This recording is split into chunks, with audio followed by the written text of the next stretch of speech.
Capernaum. Après l'avoir entendu, plusieurs de ses disciples dirent « Ce discours est trop dur. Qui peut bien écouter ça ?» Sans en être informé, Jésus sentit que ses disciples étaient critiques à ce sujet. Cela vous donne-t-il envie d'abandonner? Que se passerait-il alors, si vous voyez le Fils de l'homme retourner à l'endroit où il était auparavant? Ce qui donne la vie est l'Esprit de Dieu. L'homme en tant que tel ne sert à rien. Les paroles que je vous ai transmises apportent la vie et l'Esprit de Dieu.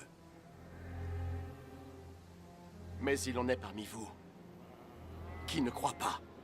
Depuis le tout début, Jésus savait qui étaient ceux qui ne croiraient pas et qui était celui qui le trahirait. Voilà la raison pour laquelle je vous ai dit que personne ne peut venir à moi si le Père ne leur en a pas donné la possibilité. Dès lors, plusieurs de ses disciples se retirèrent et ils ne l'accompagnèrent plus.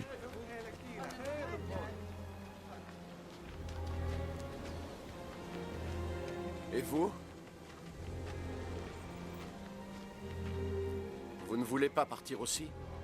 Seigneur, et vers où irions-nous? Tu as les paroles qui donnent la vie éternelle.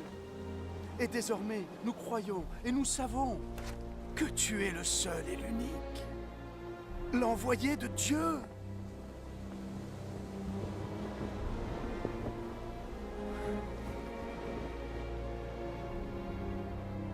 J'en ai choisi 12 parmi vous.